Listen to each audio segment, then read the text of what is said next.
talk about careers in equine practice. So I'll go through some slides on like what my day is like and who I work with when I do. But at the end, I put in some slides about when I was preparing for this, talking about what's the definition of professional success. Like if you're going into a profession, whether it's marketing or finance or nursing or whatever that is that your profession is going to be, what does success look like? And so I kind of threw that question out there, and I went to ChatGPT and said, what does it mean to be a successful veterinarian? And it threw out some things, which actually was cool because I was like, yeah, these things are all true. I think those are all important factors in being a successful vet.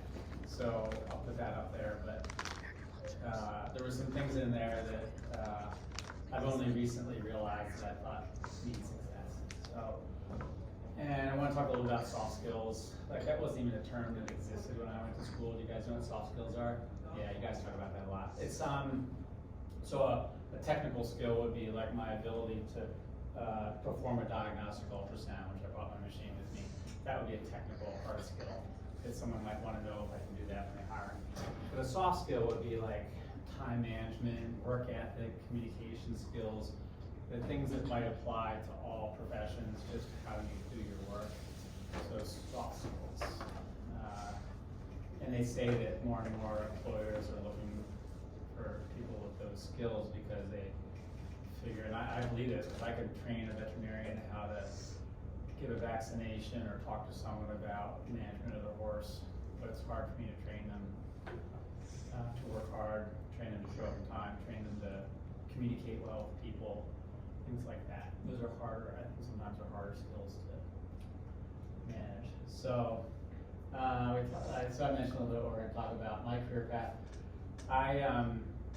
As a teenager, I worked for my sister's husband, who was a horseshoer, and I needed a summer job, so I spent 2 summers removing shoes and clinching nails on horses, and I was just fascinated. I thought horses were amazing, and I thought the idea of sports medicine, that a horseshoer, sometimes you're helping a horse to perform better through the shoeing, and I thought the idea of a horse as an athlete was really neat. Where's my sports medicine person, athletics?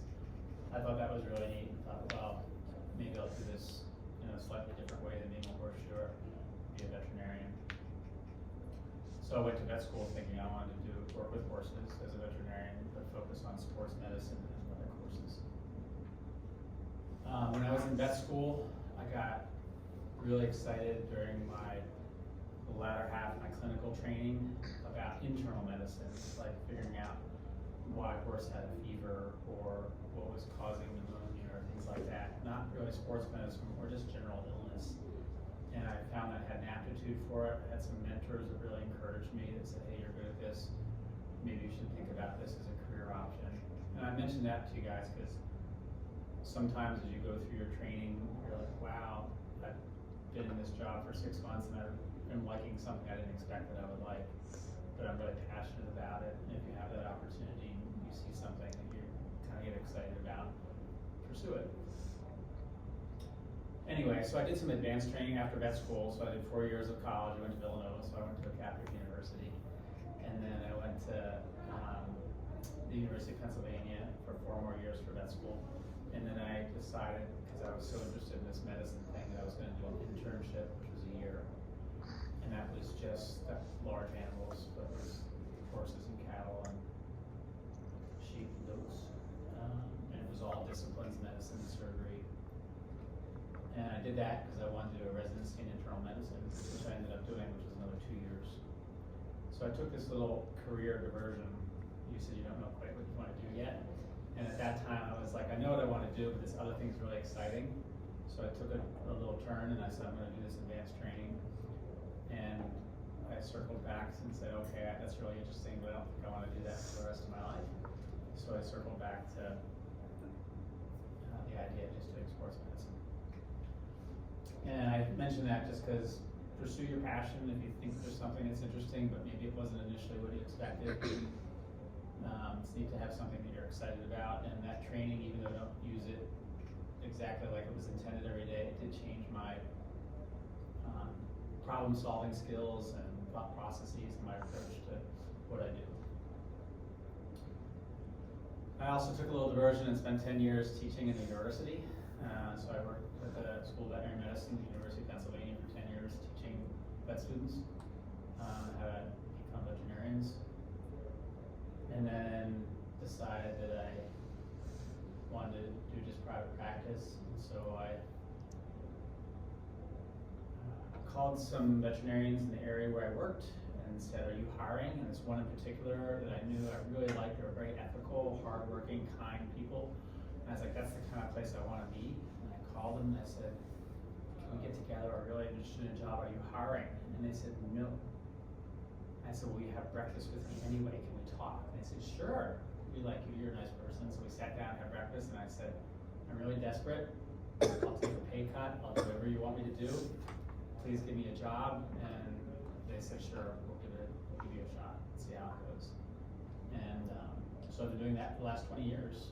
And I was employed by that practice, and now I'm a co-owner of the practice. So I've also done some, there's my finance person back there. I've done some practice ownership, trying to finance new projects that we do, and we built a hospital. And so I've learned a little bit about being a small business owner as an addition to a medical professional. So I practice on all kinds of animals.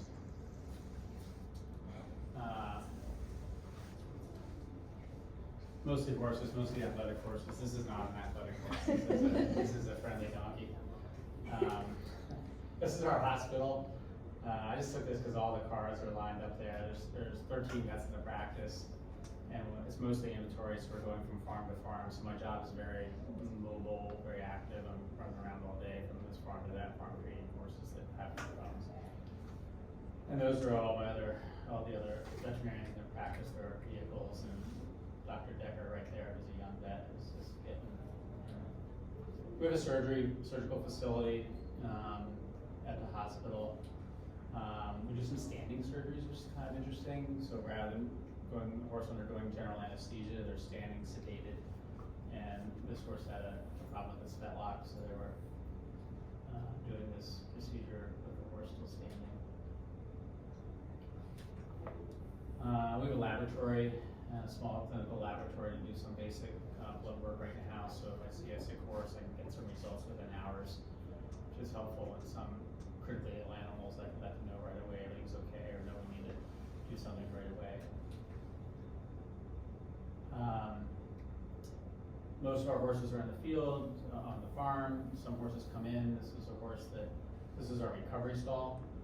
This horse was having trouble delivering foal, and the fetus was positioned improperly in the uterus, and so we anesthetized the horse, hoisted it up, the hind end up, so the fetus would move forward, so it could be repositioned and then down.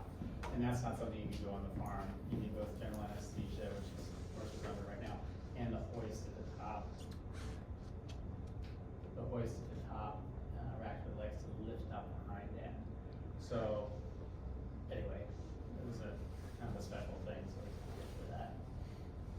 This is the front of the hospital. The last one is the back of the hospital. This is the front of our hospital that we built about 10 years ago. It used to be a big dairy barn on that site, and so we reclaimed some of the wood from it to show in the hospital. There's 13 veterinarians, about the same number of support staff. We have meetings once a week where we all get together and the veterinarians present cases that they saw, something interesting, unusual, educational. And then the technicians often are there because they're involved in the cases, will comment on it as well. So this is our sort of meeting room where we get together and talk about cases. So there's an educational mission. We have interns that are just graduated from vet school, and really enjoy educating them and giving them a little bit of knowledge that I have to share.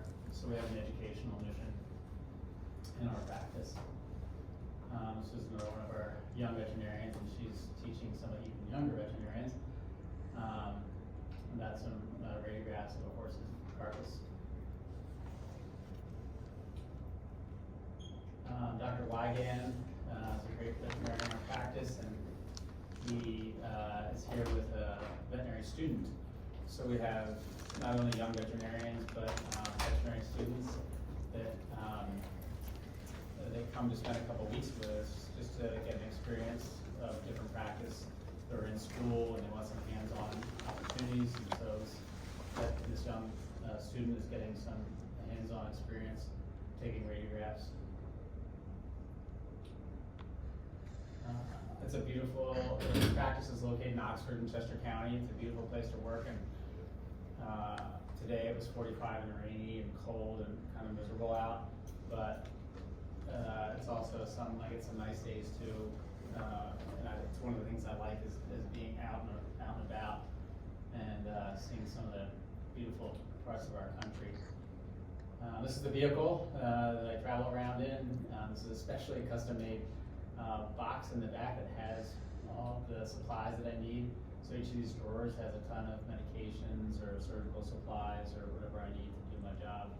So I do as much as I can to the horse on the farm, and if there's something that is beyond that, then it gets referred to a diagnostic center or a surgical center to have additional work done to it. Some of the things we do feel a little bit like triage. Is this a big problem? Can we handle it here? Or is this is this a minor problem, we can handle it here, or is this a bigger problem that needs to require referral? There's a lot of teamwork, which I really like working with other people in small groups to achieve a goal. It's one thing to do something by yourself, but as you guys know from your club, it's so much better to do it with other people. And you're like, wow, we did that together, and it was really hard, and we got it done. And so it's one of the things I really enjoy. I had a nice group of people with me this day, and this horse had some arthritis in its neck, some arthritis in its sacroiliac joint. And so the veterinarian I was working with was helping prepare for some injections into these joints. We had a student and a technician, and we all kind of worked together to take care of this horse. And I took this picture because I thought, wow, it's really cool. They all jumped in at once to help prepare the horse for this procedure. I have a great technician. I enjoy teaching the technicians as well. They help us facilitate getting the job done. I rely on them heavily. Many of them are very skilled horsemen, but also have great medical training. And it's a little bit of an unusual skill to have both the intuition to understand a horse's behavior, to make sure that what we're doing is done safely and correctly, but also the technical ability to do things like take radiographs. And unfortunately do some paperwork or computer work to get our billing done. Sometimes it gets tiring. These are so the technician and our intern and me in the back asleep. The days sometimes are long and unpredictable, and can be very tiring, especially for an introvert like me that has to use a lot of people skills. And they caught me napping on the back on the way home. It's been a long drive home. I travel maybe at most an hour and a half drive from my center of work. We're out on the road all the time, so we often stop for coffee at Starbucks or walk up for lunch. And I don't know how we got to talking to the people at Starbucks, but I guess they realized that we were vets and they made little pictures. I thought that was really cute. And yeah, we stop for lunch, and occasionally, like, this is the great thing about my job is sometimes it's my office is stopping somewhere and having lunch and being outside. And there's parts of it are informal, parts of it are very serious, very intense emotionally.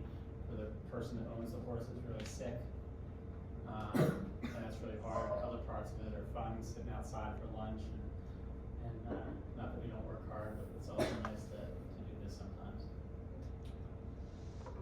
This was a day that, this is a thoroughbred breeding farm, and every spring we go and they breed a lot of horses, and half of them, which is usually about a dozen, are male, and they want them to be castrated.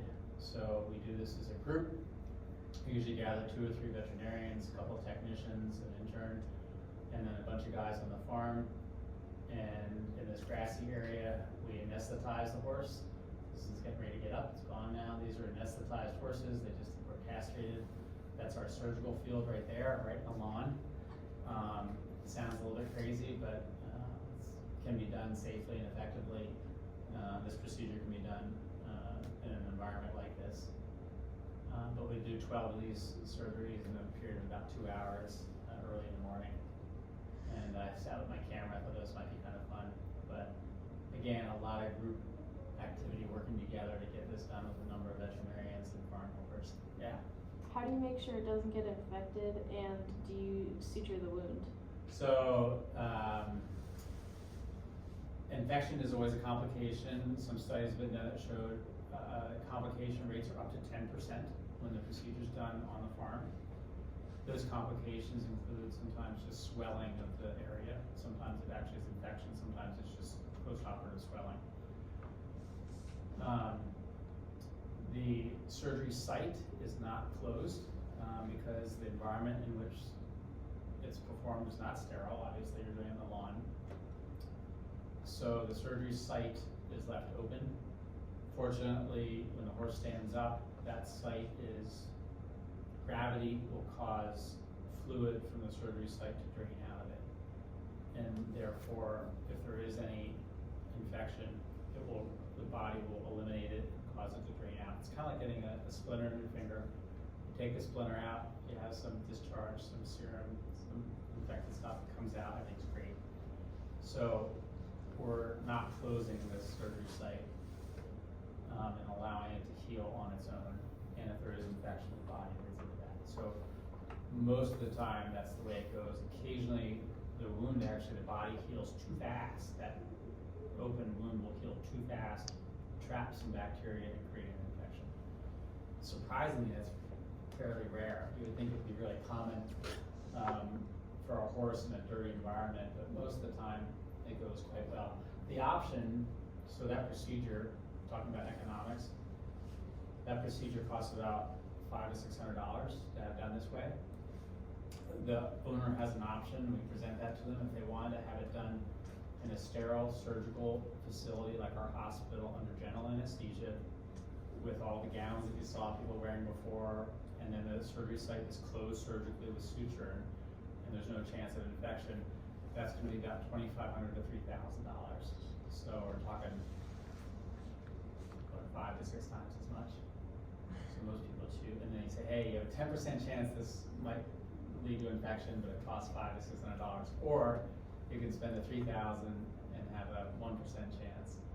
So that's like economics. That's called informed decision making. So if I tell the client, here are the pros and cons of these two procedures, you choose.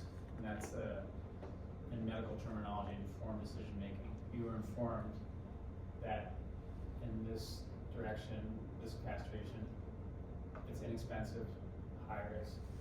Or you go this direction, more expensive, low risk. So you have pros and cons. Actually, the other thing, general anesthesia generally takes longer. The longer the horse is anesthetized, the more likely they might have a complication, struggling to get up during recovery, infection of the respiratory tract, things like that. So there are some other risks of doing it the other way in the hospital-acquired infections. So actually keeping the horse in its natural environment as long as possible, which is why now when you go to get a minor procedure done, they send you home right away, right? But you go into the surgical center, have something done, you go home.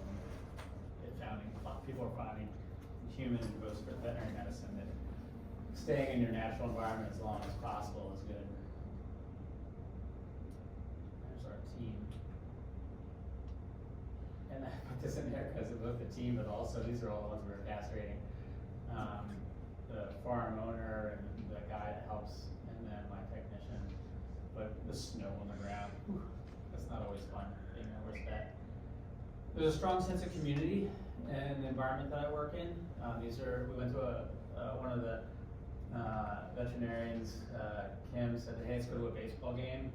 So all the way down to here, these were all veterinarians and spouses and that went to a baseball game together. So there's a nice sense of community in my work environment, which I think everyone desires that. You know, you guys have it through your friends in school, the equine club, things like that. But we get a lot of that in our workspace, because most of the people that work together view them also as friends and social acquaintances and coworkers. And to me, it very much to me feels like a family. Except for sometimes I have to fire people. That's the hard part of my job, is when things don't go well and people don't get along or don't do what they're supposed to do. And that's something that's a soft skill, right? Management, I don't know if it's a soft skill, people get highly trained to manage people. But it's also just talking to people about what they're doing and how they're doing it and how they can do it better. And sometimes I take out the trash. As far as, I've learned a lot about leadership, because I started out just as an employee and now I have to lead a group of 25 people. And I've had some great people counsel me on that, and I've noticed like some of my employees will complain that no one's helping them, or they have to do all this grunt work, and the vets just go off and do this and then do this. And so I thought, well, I'm gonna take out the trash. Like, that's everyone's job, right?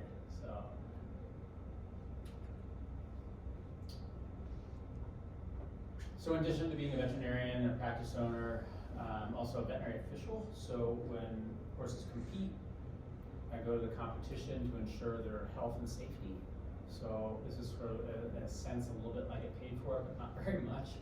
To me, this is more like a community service. I started doing this because of to be an advocate for the horse while they're competing, to make sure that they're in a safe, healthy environment, that they're being taken care of, and that their needs are met, not just to be competitors, but just to be healthy.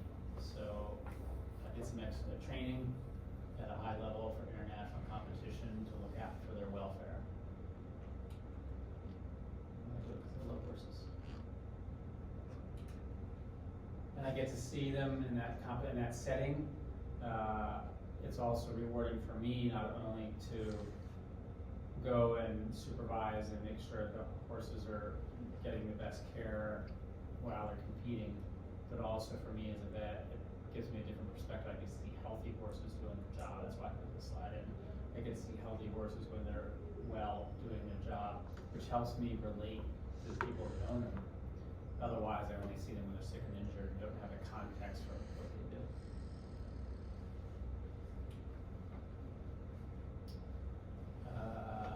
We do continuing education, so I still work really hard to grow and learn. I think any job, this probably doesn't hard for you to comprehend, because, well, you can understand this. You've had jobs that are mundane or boring, like you have part-time jobs where you're like, oh, doing the same thing over and over again. It's not very stimulating, it's boring. And every job, regardless of what you do, will have a little bit of that, things that you're told need to do that are necessary. But I think if you maintain a desire to learn and grow, that will change that a little bit. If you think, hey, how can I do this in a better way, even though it might be sort of mundane.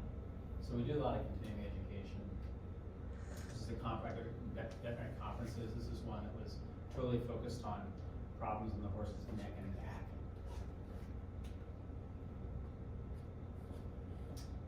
We do a lot of AIs getting into the veterinary world now also. This is an app on your phone, and I can go look at a horse and watch it move, take a video of it with this app, and then it gets uploaded, gets analyzed through an artificial intelligence system. And then I get this report that the horse has a lameness in its right forelimb, and that not only which limb it is, but the it'll tell me that it suspects, based on the way the horse is moving, that it's experiencing pain when that foot hits the ground, or that it's experiencing pain when that foot pushes off to propel itself forward. So it can tell better than my eye when the horse is saying, it's basically assessing how it limps. And it says, wow, the horse changes its gait when the foot hits the ground, and that can help us understand why it gets uncomfortable. And then it gives you even a longer report here that tells us about how the head moves, how the trunk moves, how the pelvis moves. It measures through AI video how much the changes are on the horse's gait. Pretty amazing stuff.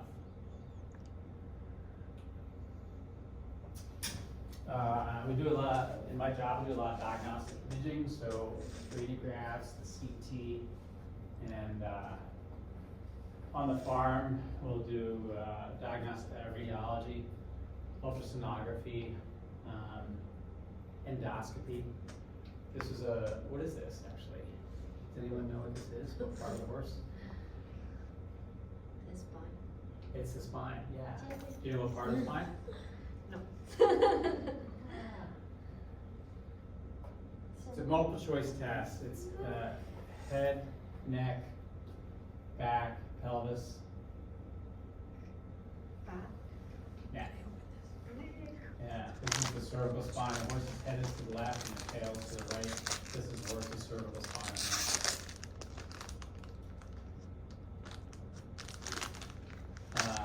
Any guesses on this one? What part of the body? Knee. Good job. Which is actually the horse's knee. If you think in the forelimb, right? The front, right here is the knee. Actually, it's the carpus. So it's we call it the knee, but a horse is standing like this, right? Or quadrupeds. They stand like this, and the knee, it looks like a knee, but it's actually the carpus. That's a horse's carpus, but we call it the knee because it looks like a thigh is up here.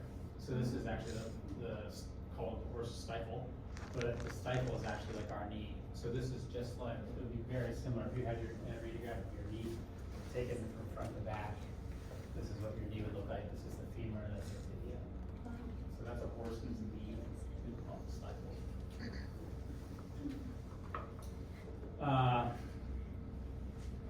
So I talked about ultrasonography. So we use ultrasound on the farm. We bought this machine. So I'm at the farm, clip the horse's hair, put the ultrasound transducer on. The ultrasound machine is just like a laptop. The screen comes up, and this is the image that I see on the farm. This is of the horse's pelvis, hindquarters. This is a needle going in to place the injection. Just came back out. It's going to go back in, and this is an ultrasound guided injection. So we're doing a therapeutic injection, looking at the tissue, looking at the joint, and simultaneously placing a needle in, watching the needle go in with the ultrasound device to make sure that we're placing the needle in the right location. So this is a common procedure we do almost on a daily basis. It's ultrasound guided orthopedic procedure. And it's interesting, one of the things I like about my job is eye-hand coordination. So I have one hand on the ultrasound transducer on the horse's hindquarters. The other hand has a needle in it, and then I'm looking at the screen. What's that? Is that for inflammation or for Arthritis. or arthritis? Yeah, so we're injecting a joint that is arthritic, has arthritis in it, injecting it with either an anti-inflammatory or a lubricant or a regenerative substance that helps if it's damaged to help it to heal. Yeah, good question. What are we injecting? Endoscopy. So this is a horse's throat. So we put with some sedation, we put a tube up the nose into the throat. Has a camera on the end, and so we can see in the horse's throat. Here's the epiglottis. These are the vocal cords right here. The horse swallows periodically, and you can see this is the epiglottis down here. And when a horse swallows, that covers up the airway, so that food material doesn't go down into the lungs. Sometimes you'll see the horse is breathing right now. When it breathes, it needs to get more air in there. So you'll see there it just exhaled, and now it's inhaling. And it's opening up the airway to allow more air in. So if a horse is making a noise when it breathes, we can use this to assess if there's a problem. Also something we can do on the farm. So, what also, so I do a lot of assessments of horses' poor performance, and sometimes that's a behavior that they're doing, they're behaving or performing in a way that isn't normal. And so I make assessments of the way that they're managed. Is there something about their environment or management that is making them not perform well? And what do you think about this situation with all these horses in these little pens? Do you think that, what's good and bad about this situation for these animals? Are they social animals, horses? Do they exist in herds or individual solitary? In herds. Herds, right? So they're social. We're social animals, right? We like being in a room together with other people most of the time. They're social animals.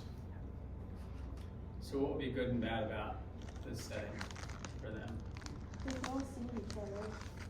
They can all see each other, right? Yeah. They all seem pretty calm, don't they? They're just quietly eating. This one's got food there, just eating. This one's eating. They can see each other. So actually, some people might look at this and say, oh, they're isolated, right? And maybe that's bad.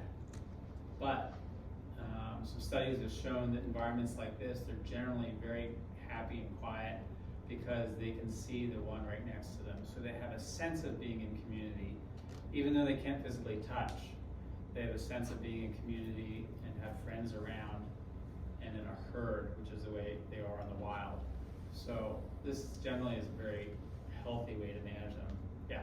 Could that help prevent diseases and stuff, like communicable diseases or something? Yeah, so the fact that they're separate is because some of them actually aren't, these are X-race horses, and they're not always well socialized because they're maintained, although close together, they don't interact well together.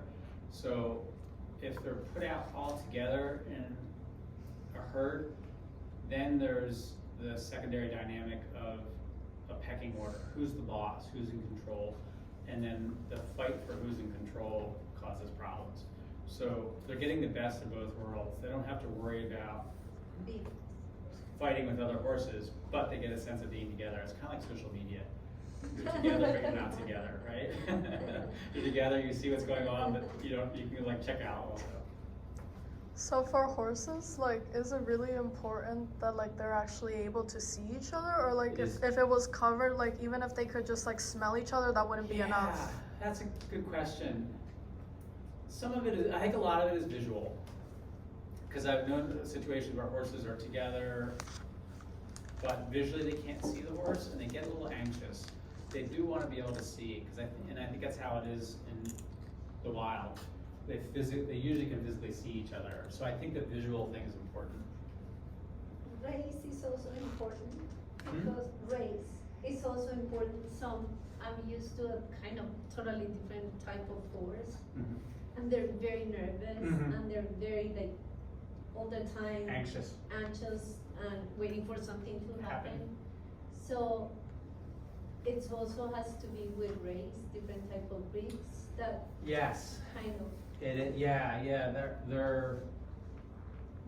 So their behavior is breed specific, and some, like these are thoroughbred race horses, which are known to be a little bit anxious, very reactive, very strong, very animated, and so yeah, some of it is breed related for sure.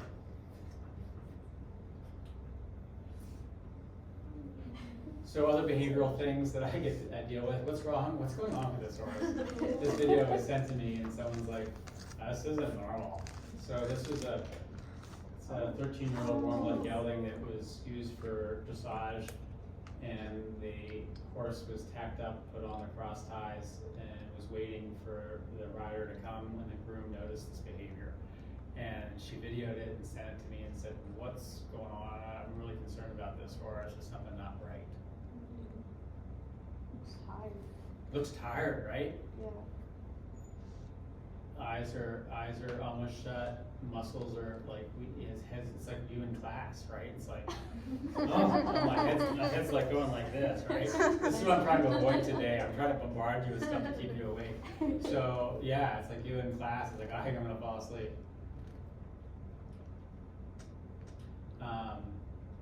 this horse was sleep deprived. He had a sleeping disorder. He had some physical pain that prevented him from laying down. He felt uncomfortable enough that he didn't, in his body, that the process, if you watch a horse get up and get down, it's not like you're sitting down, it's kind of a process, right?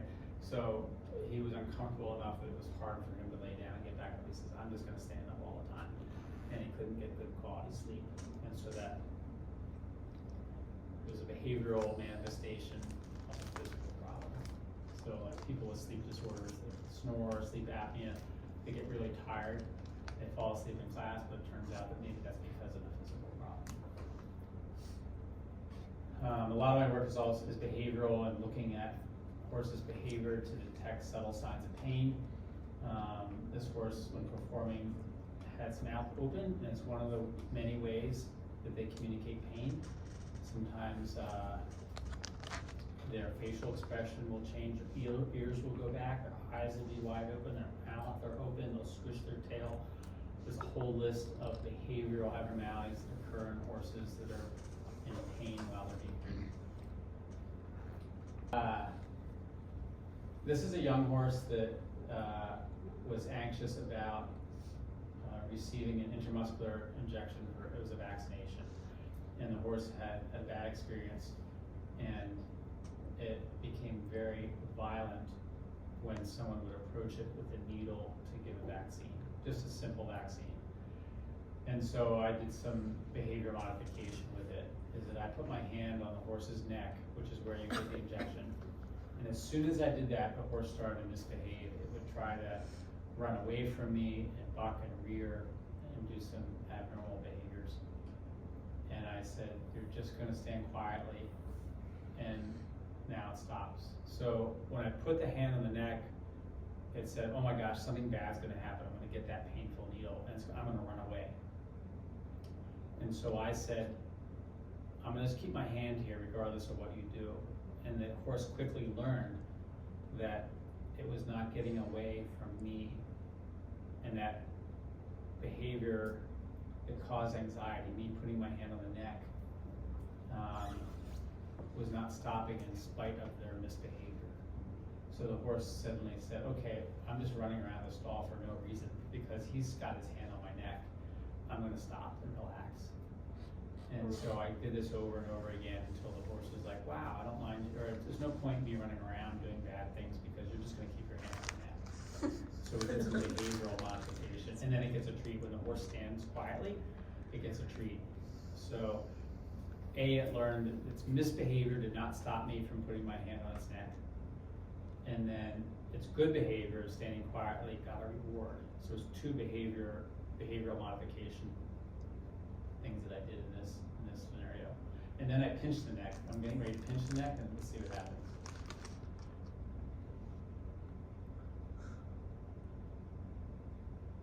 Okay, I don't mind that. I'm looking for a treat. I know there's treats back there. So it slowly got better and better. So anyway, one of the things I do is behavioral modification. So I evaluate horses when they're moving to see if they're comfortable. This is, every day is a surprise. This is a X-ray. This is the net, right, that we talked about before. What else do you know is different about this from the previous radiograph? It no longer has like the things that were sticking out like on one of the sides. What are the dots? What are the dots?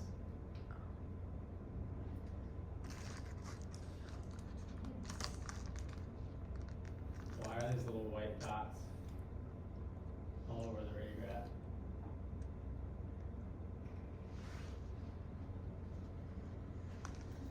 Any guesses? They're like bugs. What? Like bugs on the skin. Close. So in radiography, this is the airway, and black close because Like it's kidney mineral. stone? This is a mineral density, right? Mineral. It's some sort of mineral because it has the same density as bone. Air is black, bone is white, mineral is white. What else how else would you describe these? Are they all same or all different? Very similar. Very similar, right? Very similar. I agree. Same in size, same in density, same in shape.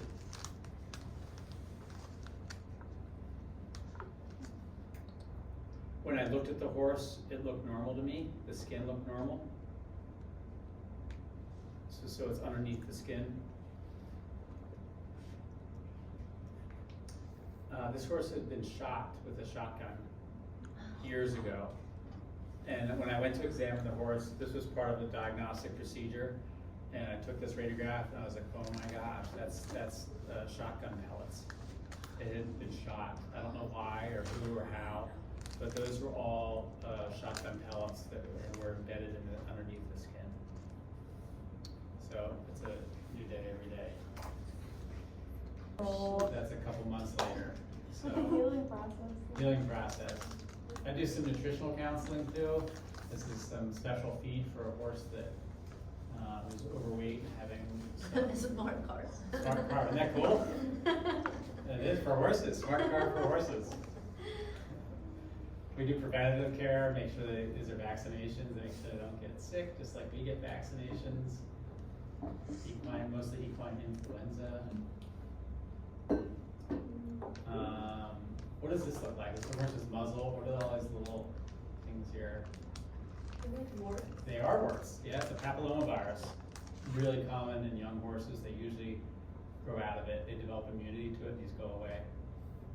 I have to hurry up and do something before they go away on their own so that I can take credit for it. That's a joke. This horse has some cancer of its eye. It's white and has pink skin, just like we do. And horses without pigment in their skin have a higher risk of skin cancer. So this had skin cancer around the eye.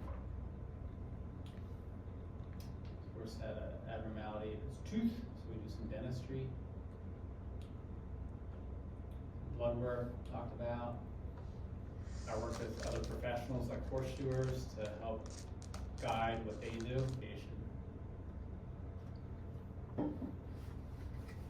My father worked really hard. He was a very generous person. He spent 30-some years at a job he did not like.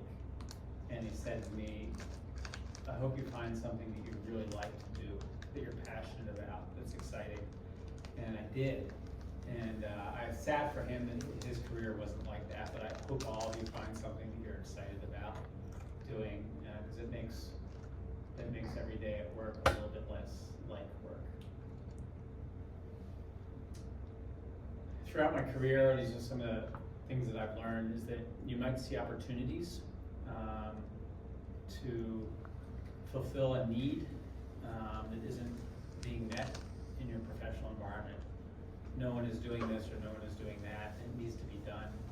And if you can, that will give you all kinds of opportunities to grow and be productive. So look for unmet needs.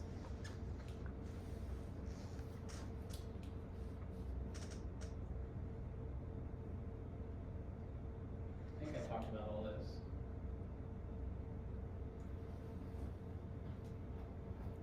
All right, so what does it mean to be successful in your career? Turn the lights on. Give me some ideas about what, if you're gonna be a nurse, financial consultant, a marketing sleuth, and you're in your professional career. Tell me some things that might, in your 5 or 10 years in your career, and you say, hey, I think I'm successful at what I'm doing. What would some things be that would make you lead you to that conclusion? I'm successful. My paycheck. Yeah. I can earn a living. I can pay my rent. I can buy food. I can have a car and clothes, and I can go on vacation. And helping other people feel better than when they walk in. Yeah. And when they walk out. Right. So certainly the ability to get paid, to run a business, or either be employed or employ people in a way in a business that is profitable, successful, that you're not failing and you're not going in debt. So making money, doing your profession well, that whether if you're a nurse, that the people that you're caring for are in less pain, that they're getting healthier, that you're doing your job as a nurse, that the company that you're marketing for, doing finance for is accomplishing your goals.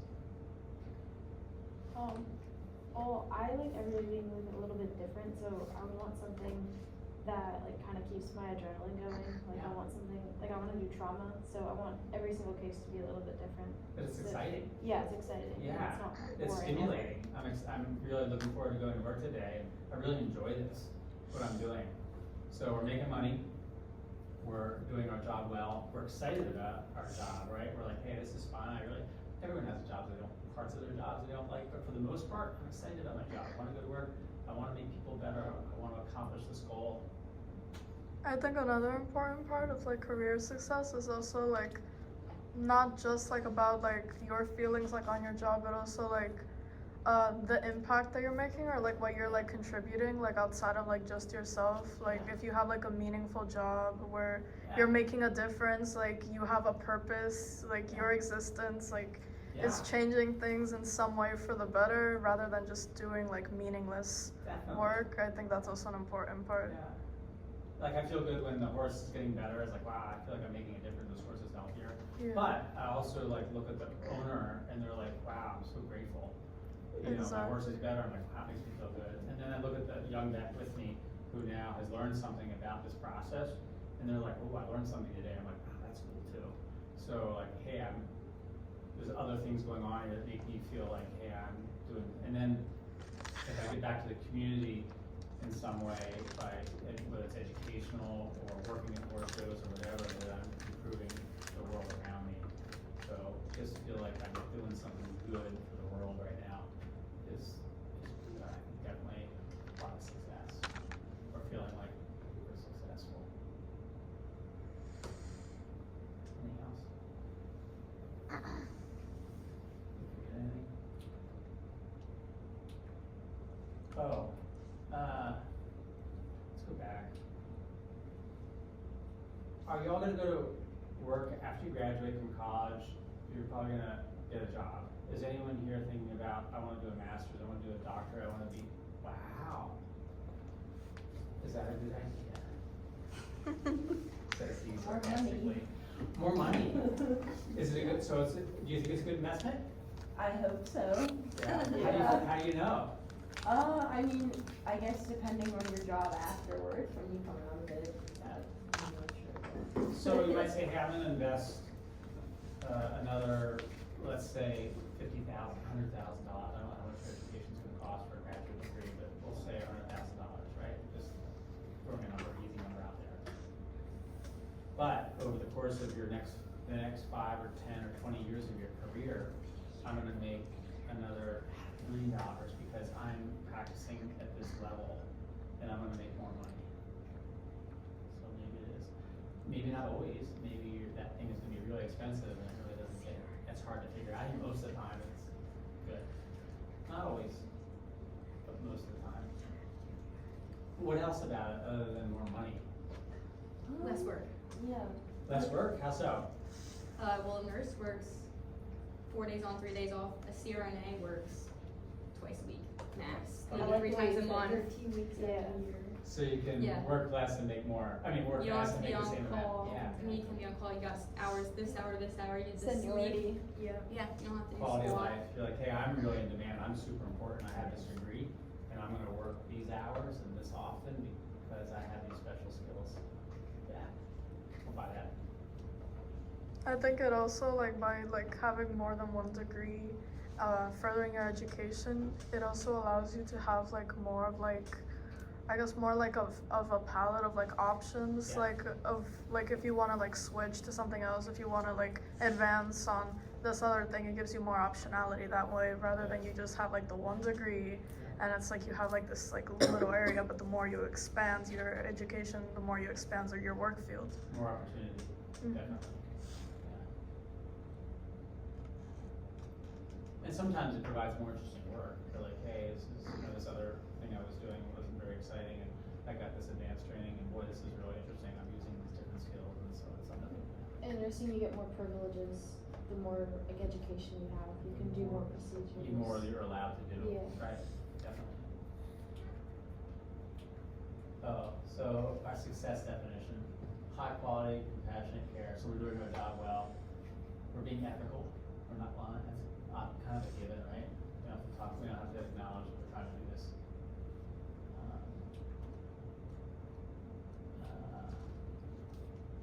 Well-being, that's something we didn't talk about, but part of success is, am I taking care of myself?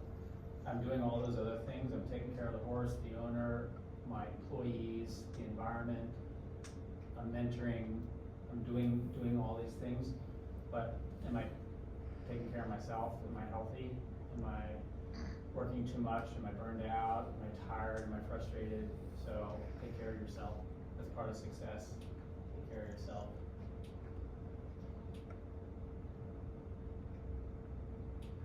All the time. Being flexible, changing, because you're gonna get repetitive. That with new problems all the time. Time management.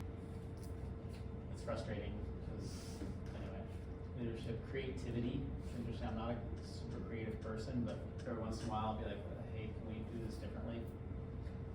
Emotional intelligence. Am I aware of my own tendencies or thought processes, and am I aware of other people's feelings when I'm interacting with them?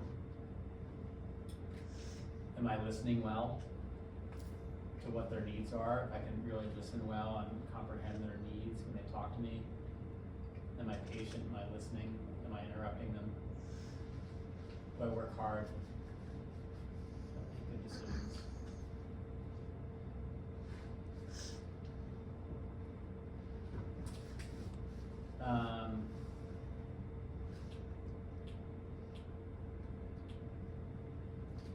I'll just do this real quickly before we finish.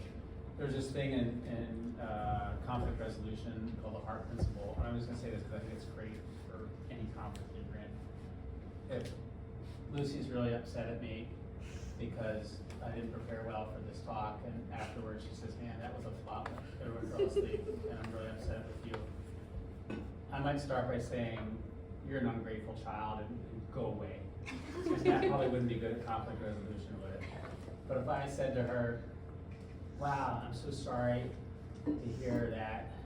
That must be frustrating for you to be embarrassed like that in front of all your friends. I'm really sorry. Can you tell me more about why you feel that way? And then she talks to me, and I just sit there and I listen, and she says all the bad things that I did. And I said, wow, yeah, some of those might be true. I could have been better prepared. And how can I make this better? She says, well, you can come back and do it right. Okay, I'll come back and I'll try better and I'll get better prepared and I'll come back and I'll do this right. And then at the end I say, thanks for sharing that. I was a little hurt by what you said, but thank you for telling me what you think, and I'm gonna come back next week and do better. So what I did was, I did this hard thing. I tried to hear her, right? I tried to hear what she's saying, which is hard when she's telling me I'm lousy, right? To say, tell me more about that. So hear them, empathize. Even though someone's telling you you're awful and you've done some terrible things, say, yeah, I can kind of see your point of view. That must have been hard. Apologize. Hey, I'm sorry we had some conflict today. It didn't go so well. That's really hard to do when someone's telling you you're awful, to apologize to them. That's hard. Respond. Hey, what can I do? How can I make this right? How can we fix this? And thank them. This is really hard. Someone comes at you and says, we're having some conflict and you're a bad person. You did some bad things. To do all those things is really hard. I want to say, you're ungrateful. Go away. I'm disowning you as my daughter.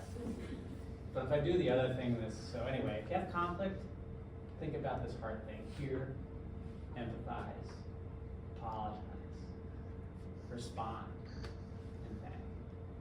And it's really hard for Lucy, after I do all those things, to say, I still think you're a terrible dad, and go away. She'd kind of have to say, wow, okay, I'll buy that. If you want to come back, I don't really want you back, but if you want to try, that's fine. And maybe our conflict would go down a bit. But I get my hackles up and just blow her off, or say, you're not, or argue with her, that's not true. We're probably not going to get through our conflict. It's hard though when you maybe don't believe that it's true, that I did a bad job. So then I have to say, okay, what ways do you think I did a good job? Let me think carefully about that. Did I maybe do some things not so well? Could I have done that better? How could I do that better? And can I do that for you? So I do this a lot in medical settings when someone comes to me and says, you didn't fix my horse, you didn't do a good job, I'm upset. If I take this approach, I can de-escalate the whole thing and get to a point where we're working together again to get the problem solved. But if I get defensive and argue and all that, it's not good. So this is a great tool for any, if you're a sibling, or your parent, or your friend, you have conflict with, practice it. Sometimes it feels a little fake when you're saying, right? That feels a little weird sometimes when you're like, hey, thanks for telling me that I'm awful. But if there's a really intense conflict, it works. It will reduce the conflict.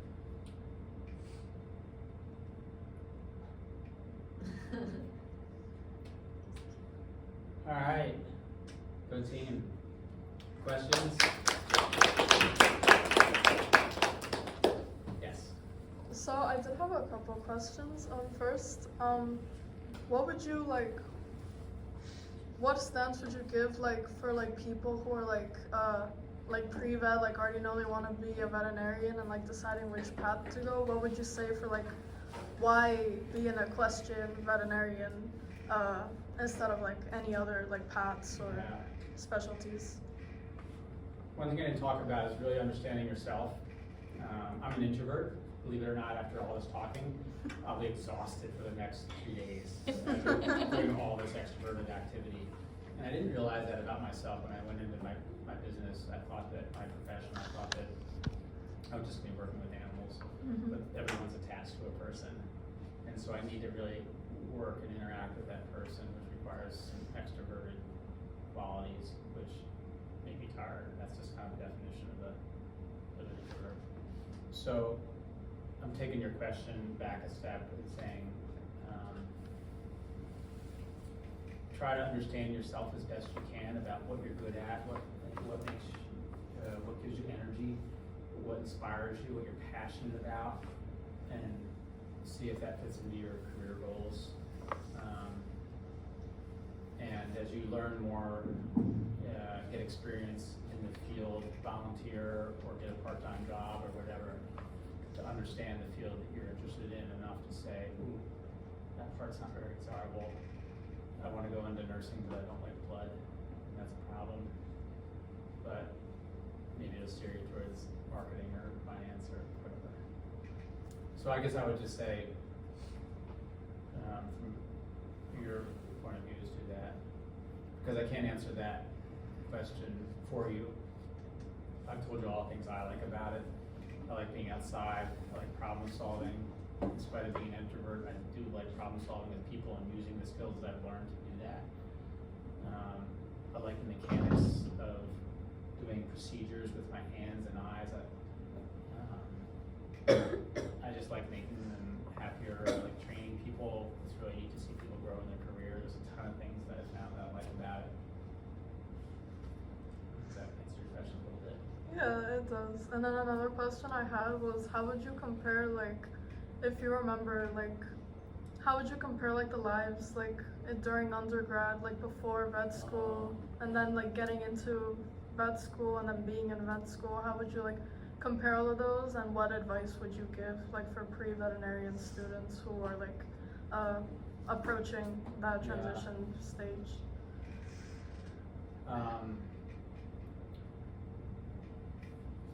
It's so a lot of advanced training you guys will do or early in your career is very stressful.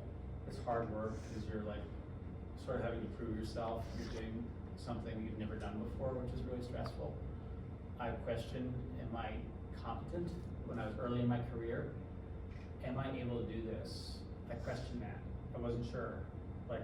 I graduated, I was a veterinarian, and I'm going to work, and I was like, wow, do I really have the ability to do this? Do I have the technical skills? Do I remember everything that I learned? Am I going to be able to solve this problem? And that's real scary. You did all this training, whatever it is, and then you question whether you can do it or not. So my advice would be is that if you get to that point, that's normal. I think everyone early in their career sort of will look at what they're doing and being, gosh, this is a little scary. I've never done this before. I was trained how to do it, but I've actually never had to do it. And that can be a little scary. So, again, that's sort of skirting your question a little bit. Did you have any ways to like cope with that, or like how did you like recover from that? Not well.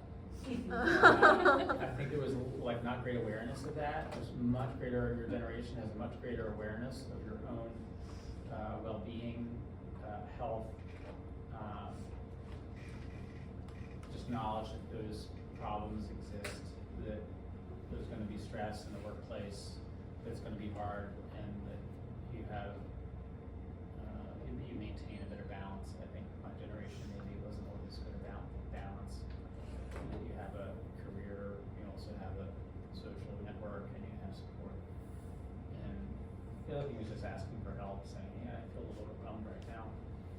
And I did that actually during my residency. I did felt that way. I went to my mentor who was very compassionate. I said, I don't feel like I'm doing a good job. I'm here all the time. This is really hard. I'm frustrated. And they're like, it's going to be okay. You're doing a really good job, they said. And you're putting too much pressure on yourself. And I said, a lot of professionals like you guys are going to be, you're performing up here.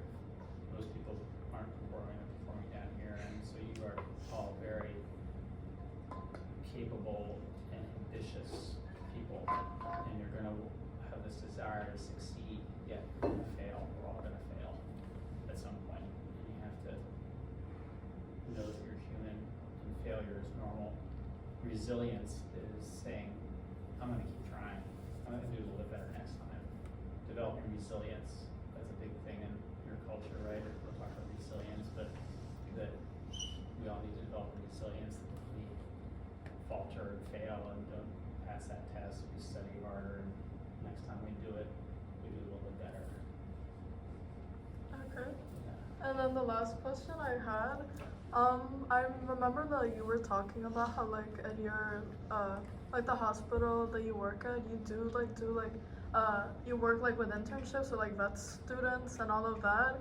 Would your place like ever like consider maybe like offering like internships for like pre-vet students, like pre-veterinarian, or maybe like volunteering opportunities? We have like that? we call it externships. So we have like 2 to 4 week blocks where so undergraduates, people in your position, can come and spend 2 to 4 weeks with us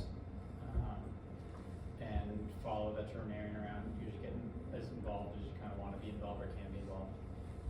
Okay. So yeah, we do offer that. And, Okay. yeah.